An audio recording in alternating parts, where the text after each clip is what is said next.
Hello, everyone, and welcome to How to Begin Automating Complex Projects with Laserfiche Workflow. I'm Lisa Miyake, the Government Specialist here at Laserfiche, and I'll be hosting today's webinar. At this user presentation, Debbie Whitis, Manager of Continuous Improvement for the Texas Higher Education Coordinating Board, will discuss how to translate complex projects involving multiple individuals, departments, and decisions into one cohesive process using Laserfiche Workflow. Debbie, thank you so much for joining us this morning. You're welcome, Lisa. Thank you for asking me. Hi, everybody. Great, thanks, Debbie. And we also have Erin Jehoda, one of our pre-sales engineers on the call, who can help answer any questions you may have about workflows. Good morning, everyone. Great, so before we get started, I'd like to go over a couple of housekeeping items. You can hit the full screen button on the bottom left to get a better view of Debbie's presentation. And because we have so many folks joining us this morning, I've taken the liberty of muting all of you to prevent any background noise.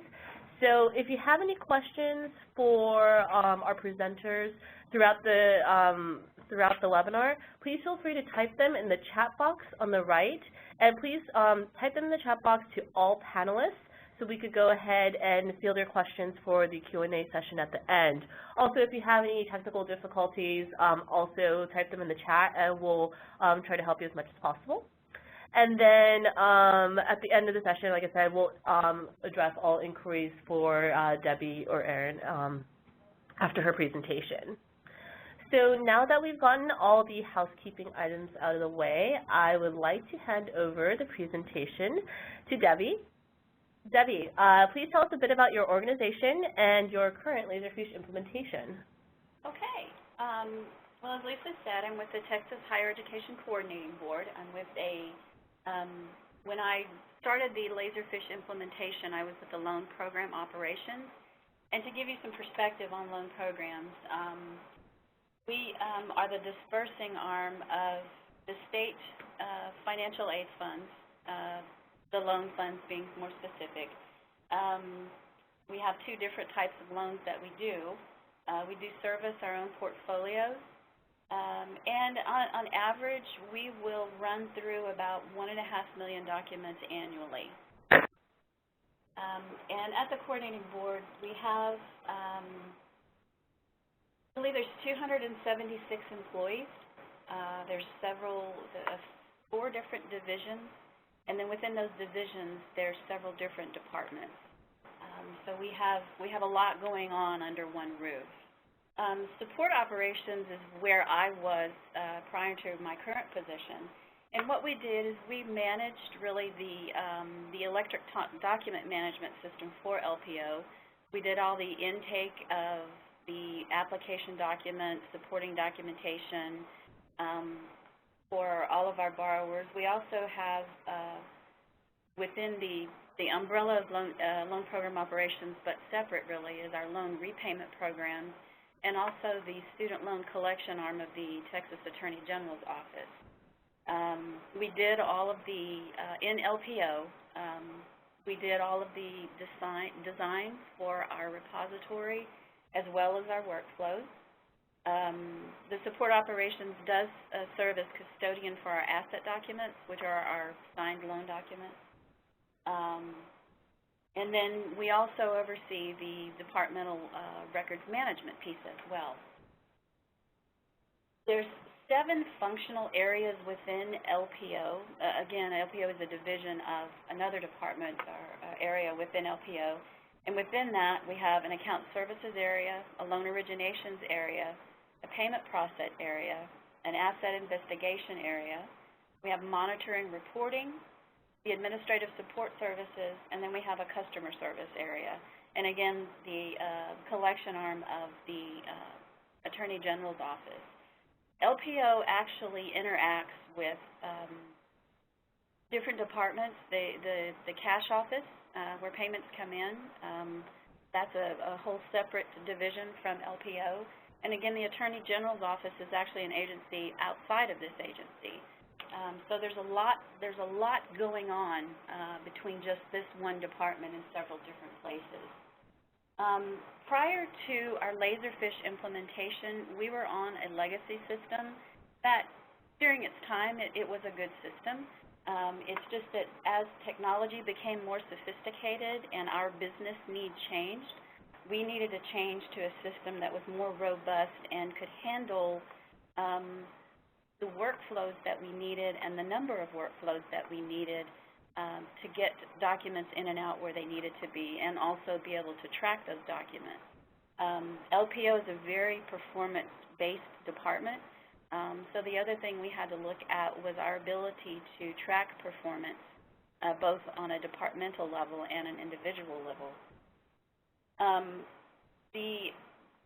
The VisiFlow server, the legacy system that we had, it was really owned by LPO. There was, of course, IT took care of the server issues and whatnot, but the majority of the management of that system came from LPO. And that in and of itself constituted a change because we needed an enterprise system that the entire agency could use, not just one division. And so ultimately, that legacy system no longer met the business need of LPO, so we needed to move on. I keep referring to my former job. When I did the Laserfiche implementation, I was the manager of support services in LPO. Today, I'm actually the manager of the agency-wide continuous improvement area. What we've done is we've taken the successes that we had in LPO and we have tried to incorporate those in a process methodology, a process improvement methodology called Lean. And Lean is very closely associated to Six Sigma. And it focuses on very quick improvements that can happen within about 3 to 5 days. To eliminate waste, it focuses on streamlining processes, and it creates efficiencies and an overall improved customer service. So our continuous improvement team is looking at what we currently have that we can use as a tool to improve other areas in the agency, meeting the goals of Lean. And fortunately, we've been able to use our workflows in a couple of those projects so far. The Laserfiche platform, what we're using, the pieces, is of course we're using Avante. We have quick fields. We use audit trails tremendously. We have an import agent, and then of course workflow. And I want to reiterate before I go any further, I am not a member of our IT department. When I was in LPO, our IT department was very, very stressed for resources, and their priorities had to be on, projects that affected the entire agency. So I was able to take the lead with their assistance with doing all the IT stuff and move the workflow further. But again, I'm on the operations side. But the reason I say that is because for those of you out there who are not on the IT side and are wanting to do this, it can be done. Where there's a will, there's a way. So with that said, I want to kind of walk you through the implementation process and what was done leading up to the implementation. What we did is we had to set goals of why were we moving in this direction. And we wanted to improve the process times. We wanted to be able to track each step of the way.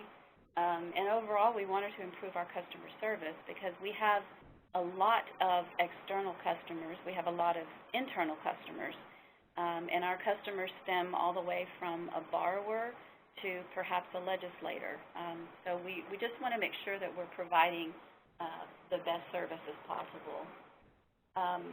The next area is we wanted to be able to streamline parts of our process and really look for areas of redundancies and perhaps inefficiencies that, since we were implementing a new tool, we might as well go ahead and start looking at the whole process to see what we can do to improve it moving into it.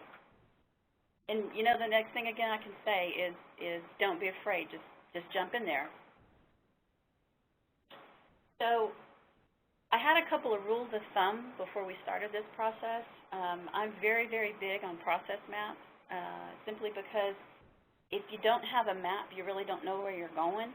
That depends on if you're male or female. Male, yep, you're going to go where you want to go. Female, we're going to look at a map. And the other one is that you can really automate anything, but if the process is bad to begin with, then you're going to have a bad automated process. But if you've taken the time to improve your process, you're going to have a better automated process. So that looks kind of a mess, huh? This is what our payment process looked like when we were in VisiFlow. And I want to show you what these different bands, this was an external department. The BSS area is external to LPO. And then we had several barcode servers that various things had to run through in order to get to the processing floor. Then we had our payment team come in and do what they needed to do for a particular payment, and that could be many things. It could be apply the payment, send it on to another area because it was something for a case that was in litigation. But before it got to that point, the manager had to go in and move stuff around so work could be distributed to the employees, and that again was done manually. The scanning and indexing part, the beginning of it, it happened in two places. Part of it was in the business office. The other part was in the loan operations area. It just depended on if it was a payment instrument or if it was a piece of correspondence. So if it was a piece of correspondence that came in with a payment, that paper was physically walked down to LPO for them to scan and index. So you have your payment instrument being separated from any correspondence that may have come in with it. And again, going through several different barcode servers, going through a batch process that occurred in the evenings.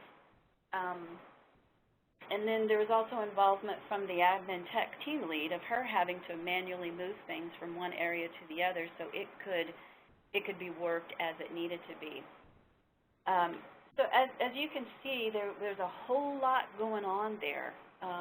And we did have workflows, but unfortunately what happened is in the legacy system, we had one workflow getting piled on top of another, and it would, I guess for lack of better words, it would lose its train of thought because there was no disconnect from one workflow to the other. And when we encountered problems in this scenario, it was very difficult to troubleshoot what was happening and why it was happening and where it was and all that. So the very first part of our implementation was creating the process maps for every possible workflow that we could need within LPO. So once we had the current state that we were looking at, we then thought, okay, what do we want to accomplish? So we knew we wanted to streamline, we knew we wanted to make it more efficient, but we also knew that we really wanted it in real time. So when a borrower called, the information was readily available to anyone across LPO that needed the information. So after all of our review of this map, we ended up here. So as you can see, we immediately were able to provide some efficiencies, remove several steps in the process, remove some of the risk of human intervention. So what happens now is our payments are received in the business office where they should be, but rather than paper being moved from one area to the other, that office is able to scan everything now and send it directly to LPO for the indexing process. And then they're done. They don't need to worry about running barcode servers or pushing this and making sure that happened because it's all done. On the LPO side, the admin support team lead no longer has to move anything. It comes into her indexing queues, and all her team needs to do is key in one identifier. They can either key in the borrower's social or they can key in the borrower's reference number. Because what we've had it do is we've integrated it with our loan system, our Helms system, and it will reach out into that system and it will populate for us the borrower's first name and last name. And if the only identifier that we had was the social, it will also pull in the reference number and vice versa. If the reference number was all we had, it would go in and retrieve the other information for us. So we've eliminated the step of having all of that information manually indexed. We also have a catch in there that if the system did not pull back information, that it then kicks it over to another area that can go in and do the research that needs to be done on it to push it forward where it needs to go. And again, this is all happening within milliseconds versus it happening within an 8-hour to 24-hour period. And ultimately, again, we've reached our goal of providing a better level of customer service to our borrowers and our other customers, internal and external. So now what I'd like to do is I'm going to actually take you into the client, and I'm going to run through and let you see what happens. And then we'll go forward and I'll show you how I went about doing that. So this is a test area of our Laserfiche client, and I'm going to bring a document in as if I was scanning it. Debbie, are you sharing your screen with us already? You know what? I bet I'm not. I'm just It still says, let's take a look, so just making sure. Excellent. Got it? Yeah, I think it's, yep, there we go. Oh, thank super. you. Okay. So let me do that again. I was on a roll.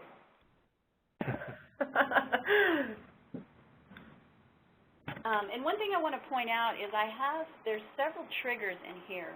The template is a critical trigger, as is the department is a critical trigger, because we have 7 different departments that we're working with, and we don't want every workflow we have being kicked off by something that's scanned. So there's specific directives that have to happen in the rules to make sure it goes to the right place. Okay, so that document that I just scanned has now reached the indexing queue where our support services would go in and key in those identifiers.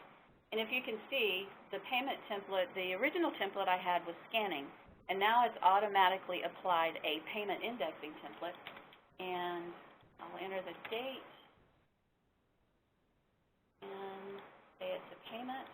And this one I'm going to say all I have is the social. I'm also going to change the status because that's, again, a trigger for something. The workflow is waiting for something to happen, so it's waiting for me to tell it. Because there's a good and a bad thing with workflow. The good thing is workflow does exactly what you tell it to. The bad thing is workflow does exactly what you tell it to. So you have to be, you got to make sure that you've got these triggers set to where it's going to do what you want it to do, because sometimes our interpretation of that, what we think and what we see, are different. So I'm going to tell it process pending because I want it to reach out and grab the information and then move it into a processing folder.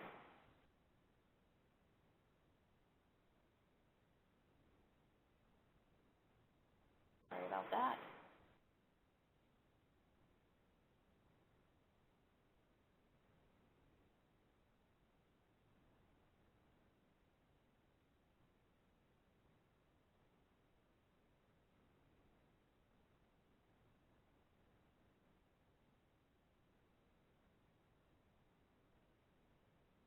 Okay, so in this scenario, I said that I wanted to enter a number and I wanted it to reach out to our Helm system and grab it. Well, I can't do that because that would be showing you information that you can't see.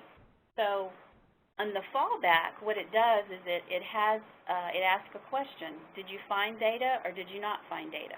And in this case, it didn't find data, so it's going to go into our exception folder, and I'm going to see it right here. So as you can see, it went out and said, nope, I can't find what you're asking me for. So it moved it into that exception folder. So then at that point, the processor would need to go ahead and index the information, change the status because that's a trigger, and then it should move to our payment area so it can be processed.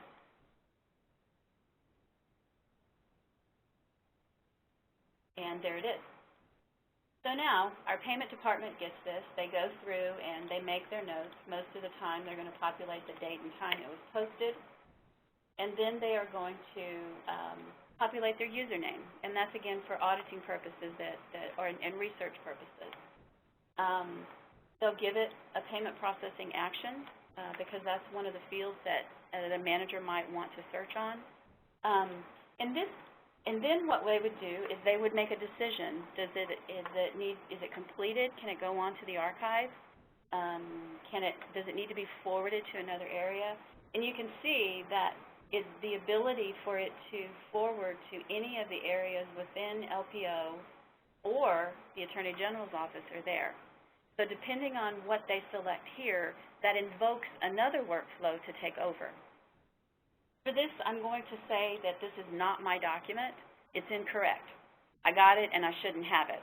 So I'm going to mark it as incorrect routing, and it's going to send it back to the support area so they then can decide where it needs to go. So here it's back in my incorrect routing area.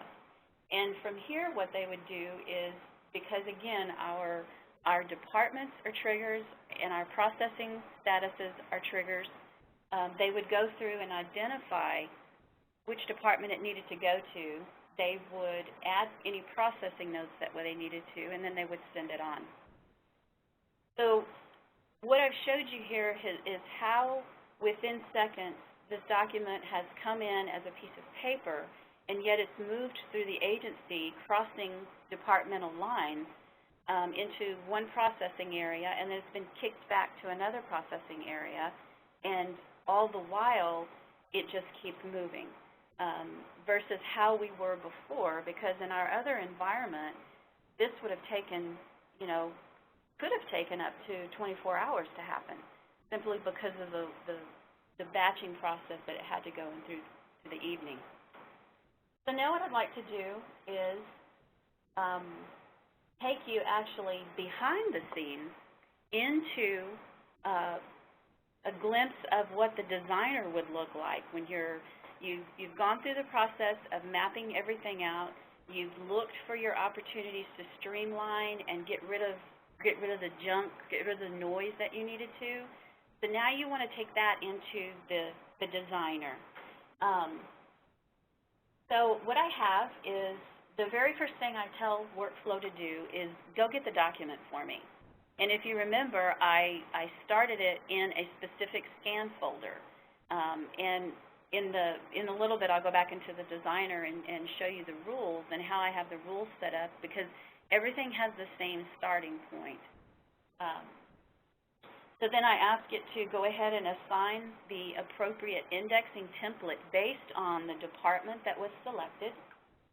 And then I tell it, okay, I need you to wait. I need you to wait for the status to change, because that status could either be process pending, send it somewhere else, or this is just a due diligence document that we need to maintain, so I want you to just go ahead and send it on to the archive. It also, in this area, is where I would tell it, I need you to retrieve the social, or I need you to retrieve the reference number. And as you can see, each branch has its specific instructions on what it's looking for. So for the socials, I'm telling it, okay, I want you to query with the social, but then I want you to pull it back and I want you to populate the template field for the reference number. And same thing on the reference side. I've entered a reference number. I want you to query that reference number, and when you find it, I want you to pull the names back, and I also want you to pull back the social. So that way our template is complete. The metadata can be searched really in any way that it needs to be. So from that point, it retrieves the values, and then it checks to see, is there something there? And this is a routing decision. So my question is, if there's no data there, then I want you to invoke the normal payment indexing process and send it to the exception folder, which is what we saw it do. If the query does pull back information from the extract tables, I want you to give it the processing status to process pending, and I want you to invoke the payment processing workflow. And if I really couldn't find anything, and if the department that the exception came up to, really they didn't know what it was, then we're going to give it a research required status, and it's going to invoke a research workflow, which then will send out an email to the supervisor of that area that we've received a payment instrument, but we don't know where it goes. From that point, because I have could have invoked 3 different workflows, in this scenario, I'm going to invoke the processing workflow, and it's going to push it to the department that actually applies the payment and approves them. So again, I'm telling it, retrieve my values. I'm assigning another template to this same document that came in that started with a scanning template. And now I'm going to make a decision again. If it's a payment document, a payment instrument, then I want it to move to payment processing. If it's an ACH on or off request, which again, these decisions now are being based on document type, I want you to move it to an ACH folder. But if it's just correspondence, then I want you to move it to a correspondence folder. And then we're waiting for a change again because I'm waiting for something to happen, but I don't want to end the workflow. I want it to just kind of go in a holding pattern. So now I've received, the decision has been made as to what needs to happen to it. I've pulled back that status information, and now I'm going to route it again. I'm going to route, if it's complete, I'm going to assign who completed it and the date that they completed it, and I'm going to invoke yet another workflow that will take this information. It will create for the borrower, using pattern matching, a folder for that borrower. Then within that folder, it's going to create a subcategory for payments, and it's going to drop that document into that folder. So if the borrower calls very quickly and says, did you receive my payment? Well, rather than having to do a big search, our customer service rep types in the reference number or identifier that the borrower gave. They can immediately see the subfolders and go in and see their payments. They don't have to scroll through several documents to find what they're looking for. If I've reached to a point that I can't process it because it shouldn't be in my work folder, it's not mine, it invokes the incorrect routing workflow. If it needs to go to another department, it's going to invoke a forwarding workflow, which then again will trigger off the department number and the document type, and it will send it on to the area that it needs to go to. And then if I just need to hold it, it's going to kick in a hold workflow that will send out reminders that you've got something there that needs attention. So as you can see walking through this, I started with one workflow, but when I got to the end of the process, I have actually invoked up to 6 workflows. And all of that, again, very, very quickly, all of it moving from several different departments, several different individuals. And in this scenario, too, we don't have individual processing silos anymore. We have open folder silos. So if someone were out and they were working on a document yesterday, but they had it on hold, one of their teammates could now go in and process that document if that the information that they were waiting on came through. So what that does is it eliminates stale documents from happening, and it just seamlessly moves things from one transition to another without a hiccup at all. So I'm going to turn it over now to Aaron, and he's going to talk about some best practices. All right, thank you very much, Debbie. So I would just like to take this opportunity to mention a cool resource that we're gonna offer, kind of a special to those of you here who are attending these online user group meetings. And this resource is called our Best Practices Briefing. And the idea is that, as you've seen these cool workflows like the one Debbie's built here, we wanted to offer a resource where you could determine if and how workflow could help you meet these same kind of goals or your specific goals for a business process that you might have. So in specific, this comprises a 40-minute phone call with a solutions engineer here at Laserfiche. That's going to be someone like myself in the pre-sales engineering department.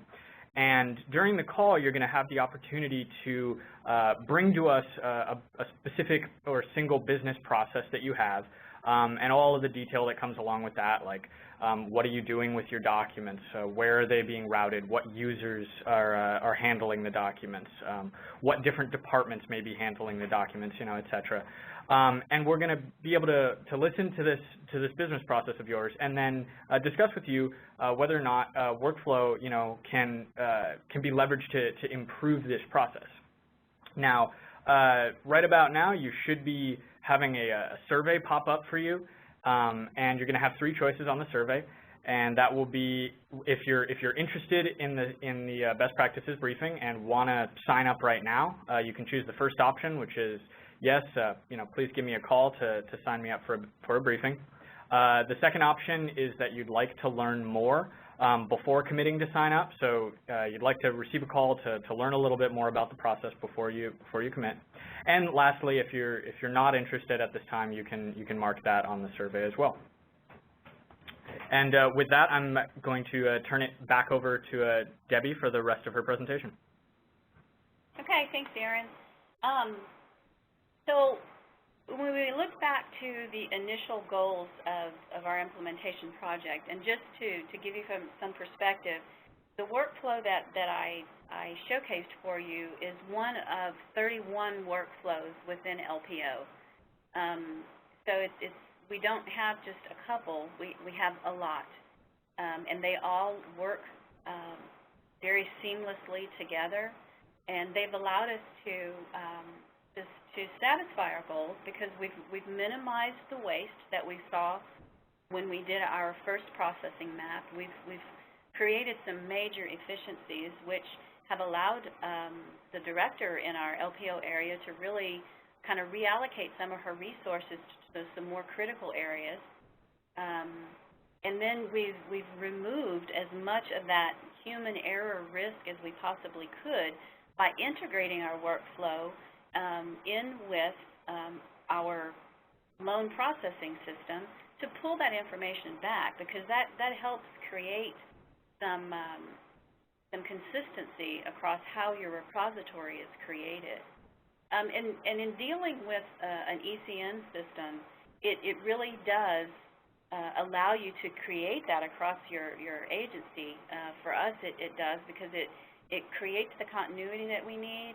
It creates the records management structure that we need. And it also creates that transparency that we need of yes, when one thing comes in, it moves in several different places, but doing that within milliseconds really makes it much better for those doing the process and those reaping the benefits of that process. So I want to show you a couple of slides that give you a sense of what we were able to achieve with this implementation project. When we started out in our legacy system, we had 355 document types. Today we have 119. We had 102 very disjointed disconnected workflows down to 31 very smooth, seamless workflows. We were using cover sheets with the barcodes on them. We don't use any of those anymore. And we had 6 different barcode and event servers that would have to run every day and overnight down to 0 because we're working in real time. Within this improvement time, we were able to reduce LPO's FTEs by 17%, be it from positions that were vacated or just streamlining of that area to move different positions around. As with any financial aid area within higher education, that you have peak times of processing, and in our agency we have 2. We have a fall and we have a spring. During those times, we would have to bring in across LPO temps to help with manually indexing the documents, doing some of the applications that happen. Well, we've been able to, through this improvement project, reduce the temp usage by 75%. And now that we're not on our legacy system that was reaching the end of its life and having to be booted up to 8 times a day, we've eliminated our employee downtime due to system issues by 98%. And overall, what we've been able to do is our origination backlog, we've reduced that by 100% because we're in real time now. And why we got backlogged is, again, because everything was happening manually. We have some documents that come in electronically signed, and through the use of Workflow and Import Agent, those documents are moved and they're available for our staff to begin working on when they come in first thing in the morning. Our payment processing time has been reduced by 57%, and I think that was demonstrated by looking at that initial process map and then looking at what it looks like today. We have a lot of documents for due diligence that just have to go straight to archive. Those documents always got put on the back burner. They were important, but they weren't important as a critical document such as a loan application coming through. So oftentimes those diligence documents just they got scanned and they just kind of hung out for a while. Well, we've reduced that now by 63% because a lot of that is happening immediately because we've freed up time in other areas. We've also, during this improvement project, moved our incoming faxes to Workflow. We have a fax number that the fax comes into. The import agent reaches out and pushes it into a landing folder in our Laserfiche client. Workflow kicks off and pushes it into an indexing area where it then can be immediately indexed and disseminated to where it needs to go. Whereas in our pre-implementation environment, we had people that would walk around to the fax machine, pick up the paper, take it to scan. It would have to go through the barcode, then it would be moved to the admin team. And again, this process could take, depending on when it came through, if it was that time of year, that could take a couple of days to happen. Now it's happening in real time within milliseconds. And also our daily import time with our electronic documents. That would have to go through barcodes and event servers. Someone would manually have to reach out and grab those documents or grab those files, manually import them. Again, we've reduced that because it's all happening automatically with Import Agent and with Workflow. So we've really been able to see some improvements, and with our lean events that we're doing, we are using our tool, our workflow tool, as much as we possibly can to help other areas. And we will be doing that. We've done it with our HR department. We are doing it currently with our commissioner's office. And we have another lean event that's happening at the end of this month with our loan repayment area. The other future projects that we would really like to do is there's a lot of manual data entry that happens with our litigation documents that come from the Attorney General's office. And those, because they are original signed court documents, we have to have the signatures, so those have to be manually scanned. But because it's all in text, one of our future projects is to take those documents and incorporate quick fields with workflow so it does all the reading and the zone OCRing, and it will pull back, querying the system, it will pull back the information that it needs to populate those fields. So we are definitely excited about the efficiencies that we hope to see with that project. And then again, as I said, in our loan repayment area, again, they get documents that they come in through the mail and they're text, but they obtain a signature, or they have a signature that we need to maintain. So our hope is on those documents that we can run through the zone OCR process, that will eliminate our loan repayment area's manual indexing time by 50%. And we're excited to work on that project again at the end of this month to see if we can achieve that. So workflow really can make your life a lot easier. It's not difficult to do because, again, if you get it on a process map, you can get it into a workflow. So with that, I'll turn it back over to Lisa. Great. Thank you so much, Debbie. It was really a pleasure learning more about your best practices for automating complex projects with Laserfiche Workflow, so I really do appreciate that. So I just wanted to let everyone know about our next exciting event. Our next user group will actually take place live at Empower 2013 at the SLG User Group Luncheon, and that will actually take place the first day of conference on Monday from noon to 1:15. And so if you will be at Empower and able to join us, please feel free to register for the luncheon via this link. It's laserfiche.com/SLGUG2013. And Empower 2013, if you want to learn more about conference, feel free to click on that first link, and that will redirect you to our conference page.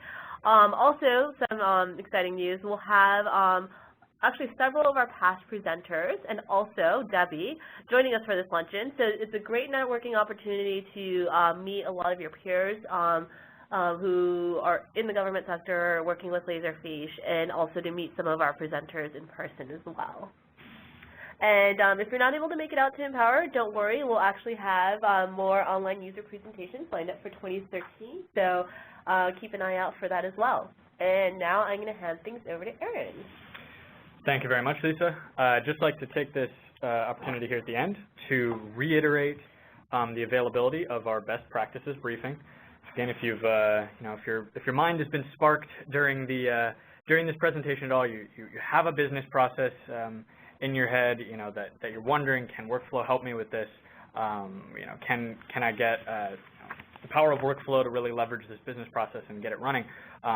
Yeah, we have this really cool opportunity for you to call in, be able to talk with an engineer and really find out, get a personal solution and see how workflow can be used to forward your business process. Again, you can come in with as much detail about the business process as you need.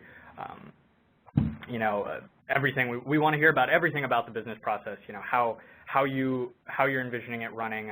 Who needs to deal with documents, what departments are involved. Just what order things are passing through, and we can sit down with you and really hammer it out and see, yeah, workflow can do this for you, or it can do that, etc. Again, a 40-minute call with an engineer from Laserfiche.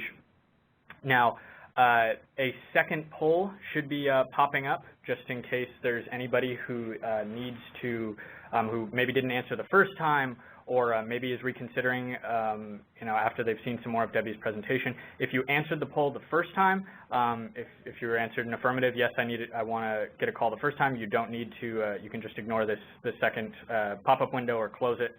But yeah, if you happen to have changed your mind, you can certainly select to be contacted here.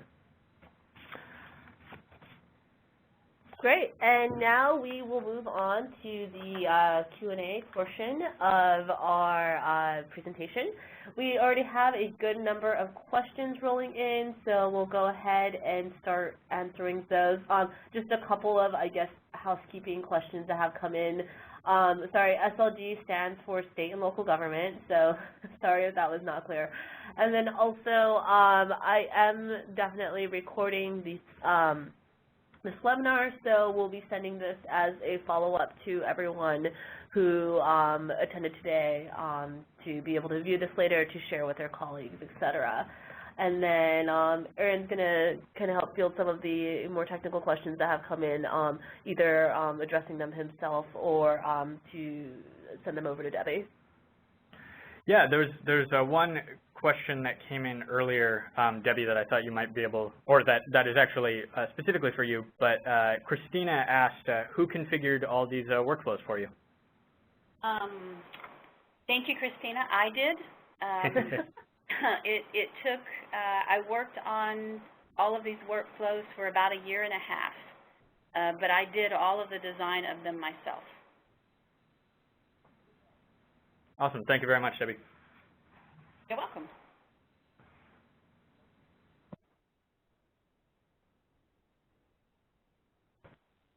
There's another question from Ansi.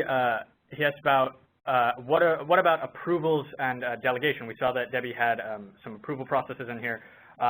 What if an approver, a specific person, is not available, and how do you delegate to another person? And Workflow actually has an out-of-the-box solution for that. We have escalation activities where after a certain period of time, if a certain condition hasn't been met, so in this case, if a certain person is out of the office, hasn't been able to make an approval, Workflow can automatically delegate or escalate that decision to another party.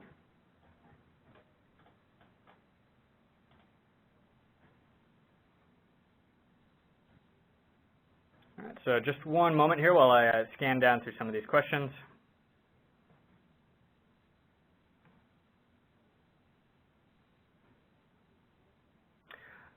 Debbie, here's another question that might be best fielded by you. Denise asks, are these documents routed through Laserfiche prior to reaching this process?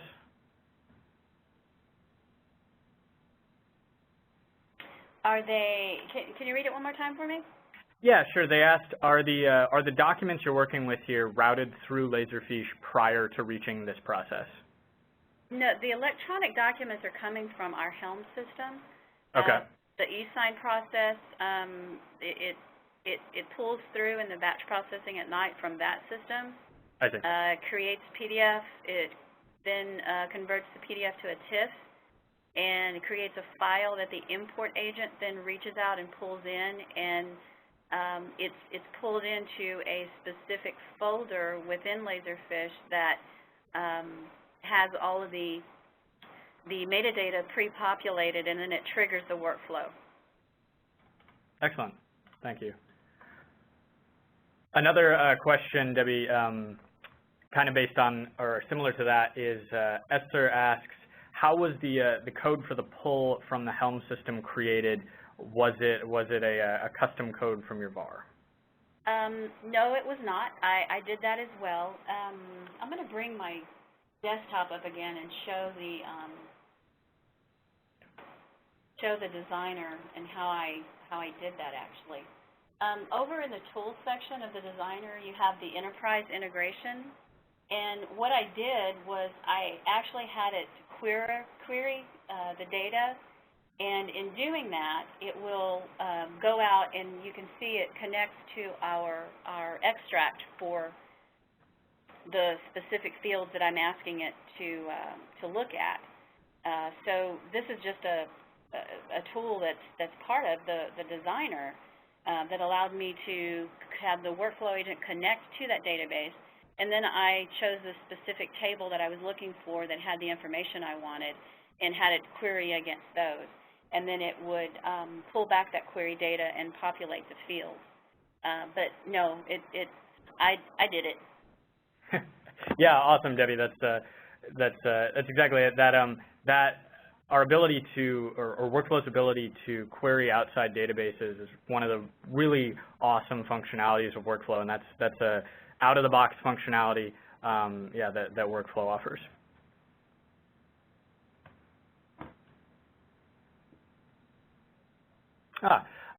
Debbie, here's a question from Dave, who's wondering, He said he would be interested in finding out how the workers in your examples find out that there are new documents in the various folders. So how are they alerted that they have a new document in a specific place to work on?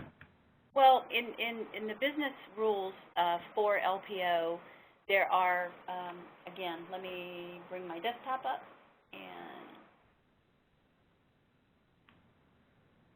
I can show you.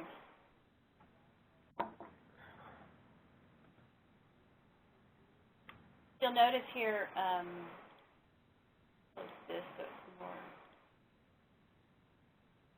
All of these different areas are different processing areas within LPO, and then underneath that you have, within account services, there's all of these different areas that they work. There are individuals that are assigned each one of these folders, and their job is to, that's the first thing they do when they come in the morning, is they jump into their folders to see if work is there. We do have a couple of areas where critical documents may come through that we need to alert someone, and in those areas we do have the workflow sending out an email telling someone, hey, this is not necessarily a folder that you look in all the time, but I need to let you know that something's there. So there's alerts that we have for the out of the normal processing to alert someone that they have something to do. But for the day-to-day, it's just the business process rule that they go in and work their documents.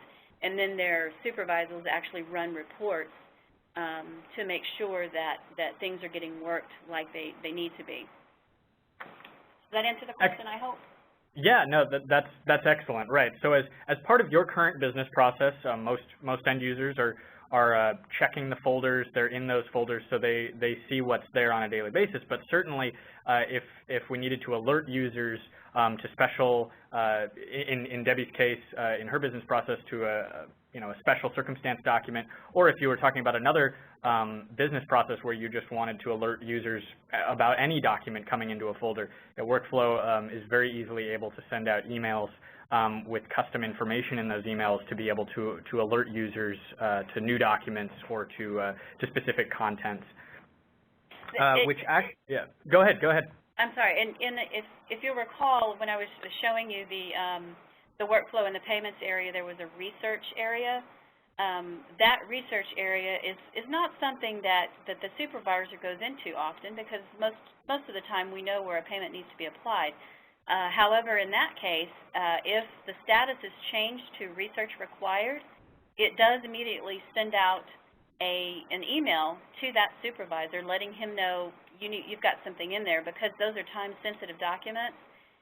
We can't sit and wait for him to say, oh, let me go check out what's in this folder. So it sends that email reminder that something is in there, and then we have it set on a clock that if it's not done, it's going to send out another reminder. And it'll escalate it up based on that. Awesome. Yeah.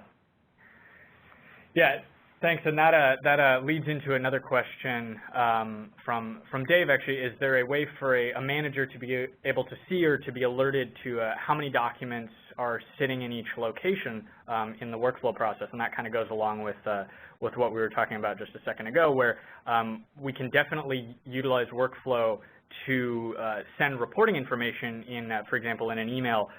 So a manager could get a report on a timely basis or on an event basis, depending on what made the most sense to the business process, but containing such information as, here's how many documents are in each step of the process, or here's how many documents are in this folder.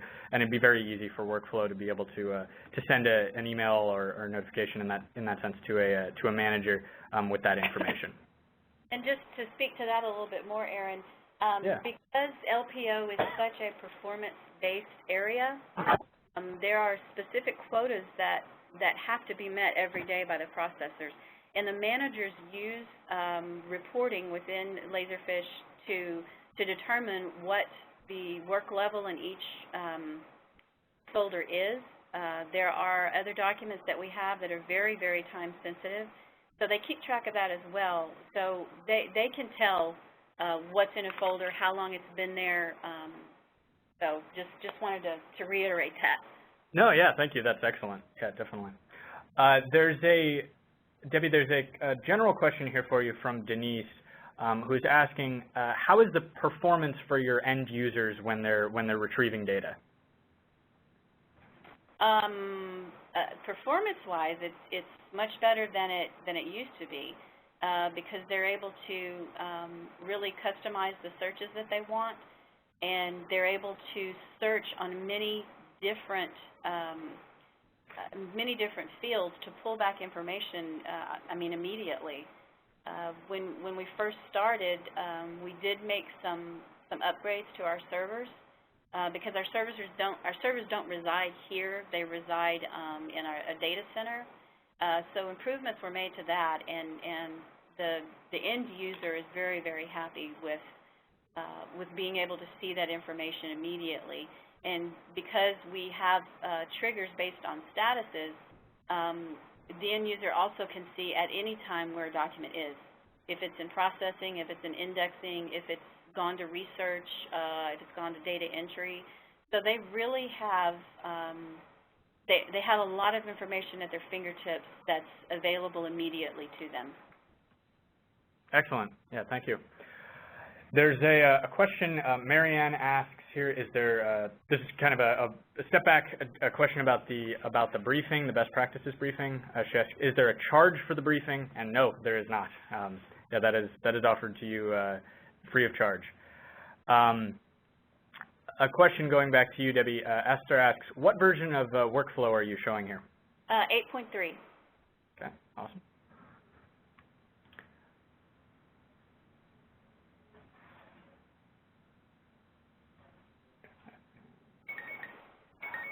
Dave asks, does workflow work with web clients such as web access as well? And yes, it definitely does. The view that Debbie showed here in the Laserfiche software client, that's the same view you're going to be able to see from web access.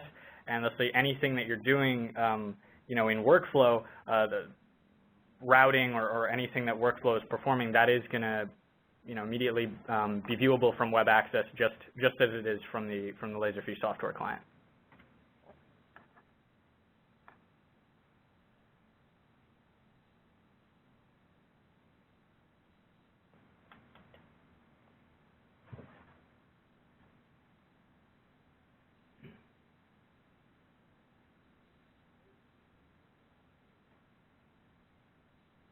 Aaron, I see a question I'd like to answer. Oh, sure, perfect. It's asked by Walter Klein. Do you use Laserfiche Snapshot to convert PDF to TIFF or another converter? Sure. We use Snapshot very heavily because there's a lot of information that has to be captured from different systems, be it our LPO system Helms, from our HelmNet, from our Attorney General side. Prior to our improvement project, all of that was printed, scanned, indexed, held, and then destroyed. But we have really utilized Snapshot, and we've got workflows that again kick off once that document shows up based on the template information that is provided. So the document could be PDF, it could be Word, it could be whatever. But yes, we do use Snapshot heavily. Awesome, thank you, Debbie. We have a question here from Masood. He was asking, how can we improve our skills in workflow? So what are some maybe general tips you have in getting better at building workflows? I think the general tip is don't be afraid. Just jump in there and use the training tools that are online that Laserfiche has, or if your VAR has some training areas. And don't, I think the best thing is to don't try to make it more difficult than it seems, because it's really not. You're thinking through a process, and as you think through that process, you look over on your toolbar and say, okay, I need to pull in some field information. I need it to retrieve something. But yeah, I think my best advice could be is just jump in there, because there's tremendous online training. The tutorial or the help information within Laserfiche itself is very helpful. And for me, not being an IT person at all, it was very easy for me to understand and just kind of jump in. Awesome. Yeah, and adding on to that, just to tell you all, resources that we have available or that Laserfiche makes available. I'm particularly attached to this one since I am in the pre-sales department and we are responsible for this. We have the Certified Professional Program or CPP courses that we have available that that provide training in all of the Laserfiche suite of products. But specifically, we have a good number of courses that focus, on workflow and the abilities of workflow to get things done. And those courses are available through our website. You can sign up for those. There's a lot of great utility in those videos to learn how to get better at workflow and get better at using workflow. And certainly, the help documentation included with workflow is also excellent when you want to know how things work and what specific activities to use and so forth.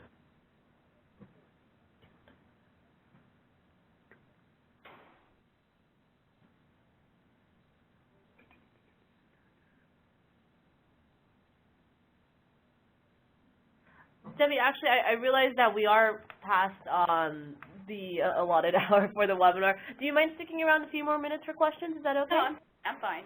Okay, excellent. Thank you. So for folks on the call, if you're interested in the remaining questions, I think there's a few more. Please continue to join us as Debbie answers them. So I think, Aaron, you have a couple more that came in? Yeah, let's see. Hold on one sec. Sorry, we're kind of compiling everything. Yeah.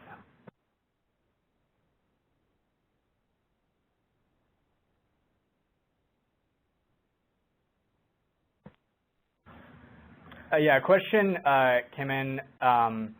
What new and exciting features stand out in Workflow 9? We've got some great documentation up on the support site. We have a white paper for what's new in Laserfiche 9. There are some new activities in Workflow 9 that are detailed there. There's some changes to some existing activities, but there are definitely some new activities that are available, and all of that's detailed in the What's New in Laserfiche 9 white paper.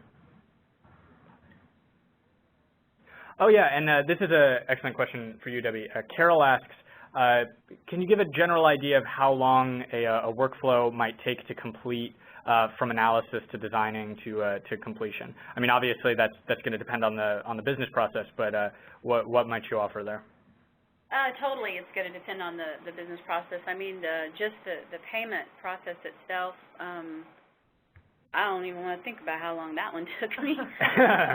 But for the most part, from the initial analysis to the design to the development testing to user testing to promoting it to production, if you're starting from zero, I would say, and again, for a very non-complex workflow, within a week, I think you could do it. I mean, we're to the point now where as our landscape continues to change with the reallocating of resources and moving things around, if we need to make a change to a workflow, we can analyze it, drop it into testing, and probably within 3 days have that out. But I would say a general rule of thumb is you're going to you need to make the analysis part and the process mapping part. That's going to take most of your time, because once you get that piece done, translating that from what you have in your process map into the workflow designer, that part comes quickly. I mean, I've developed some of them in 15 minutes, but again, it goes back to the complexity. But for something that's just kind of a just needing to be able to move a document into an archive, and that I would say 5 days at the most. Yeah, awesome answer, and certainly, I mean, it is business process dependent, but yeah, once you have that laid out, and once you know your business process, you have it diagrammed, as Debbie said, you've got it written down, right? That translation into workflow is where we save a lot of time, because if you've got it diagrammed out and you know it, workflow is intuitive, and it allows you basically just to with a very graphical user interface, just get what you already know, what you have, translate it logically into this workflow interface and get it up and running. And yeah, certainly I've many a time designed, once I have my business process out and once I know what I want to do, only spent 20 minutes or so in the workflow software actually laying it out and getting it to run. Right. Obviously, that depends on the situation, but it's yeah, it can be done pretty quickly, especially once you're familiar with it. So, well, great. Thanks. I think that's it for questions. If you think of any later on, feel free to email me. I could make sure the correct folks get the questions that you have, the inquiries that you have for them. My email is lisa.miyake@laserfiche.com. If you have any questions, comments, concerns, feel free to reach out. Debbie, I did want to share that you got a few kudos too in the Q&A section. So I just wanted to relay those happy thoughts to you. A lot of the folks really enjoyed the demo and thought your presentation was great. So thank you so much for that. Let's see. So yes, like I said, I will be sending the recording as well as the PowerPoint slides, as well as a link to the next in-person meeting that will be taking place at conference. So please do join us there. Debbie, thank you so much for your time and your amazing presentation. We really do appreciate it. Very welcome. Thank you. Thanks. Well, take care, everyone, and have a great day. Yeah, thank you very much. Thanks. Bye. Bye.